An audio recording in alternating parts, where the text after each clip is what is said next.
Gjithsesi edhe ky konkurs i shpallur nga ana e organeve zyrtare në Beograd për qytetarët serbë të Republikës së Kosovës, e ku konotacioni është ndihmesa për një subjekt politik që i vije drejt për drejt nga Beogradi zyrtar, ka konotacion zgjedhor, por që problemi është që ka dhe konotacion të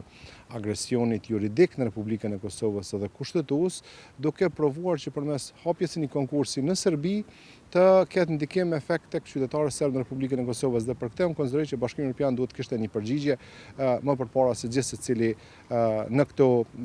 faktorë cilët janë të përfshirë në këtë situatë. Konsideroj që e bërë për fushat elektorale për t'i mbajtur fuqinë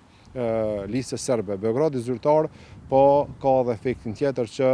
e thash më përpara të agresionit kushtetues, ekonomik, juridik në Republikën e Kosovës, dhe përgjigjen do duhet ta kishte për këtë situatë para se gjithashtu Bashkimi Evropian. Tani veprimet ku bëhen fuqizim financiar para fushatës është tek ato shoqëri të cilat kanë probleme të mëdha sociale dhe ekonomike, për arsye se po e konverton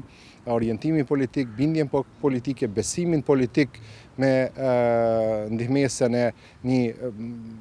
pocket money, me thonë ashtu, të asaj parës së xhepit, dhe kjo është jashtëzakonisht e dëmshme, por si pasojë e politikave të mbrapshta ekonomike, ku vend që Kosova tjetë një tentajt prezentohet si ekonomi e cila provon të zhvillohet, ajo po vazhdon të jetë një ekonomi e dëmtuar, ku aspekti ndihmës sociale po e ka efektin e vet, dhe kjo është jashtëzakonisht e keqe.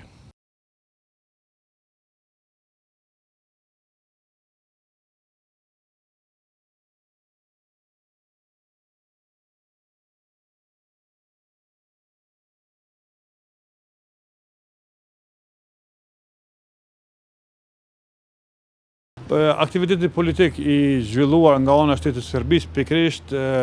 korrespondon me qëndrimin zyrtar të Serbisë për këtë çështjeve të interferimeve në pjesë të ndryshme të shoqërisë shqiptare dhe kushtetueshmërisë, sepse hapja konkurseve të caktuar për strukturat paralele në sektorin e shëndetësisë është një sinjal për qytetarët e komunitetit serb që duhet ta mbështesin listën serbe në zgjedhjen e 28 dhjetorit, sepse të gjithë ata aplikantët do të detyrohen që ta dëshmojnë, të argumentojnë se kanë mbështetur listën serbe në këtë zgjedhje nacionale për ta rikthyer bazën e tyre të cilën kanë proklamuar edhe përfaqësues të lartë të listës serbe të 10 deputetëve në Kuvendin e Republikës së Kosovës. Pra kjo është një mesazh dhe një sinjal i qartë që Beogradi përmes veprimeve të tilla e suporton proksin e saj listën serbe që të ketë interferimin e saj brenda sistemit kushtetues të Republikës së Kosovës.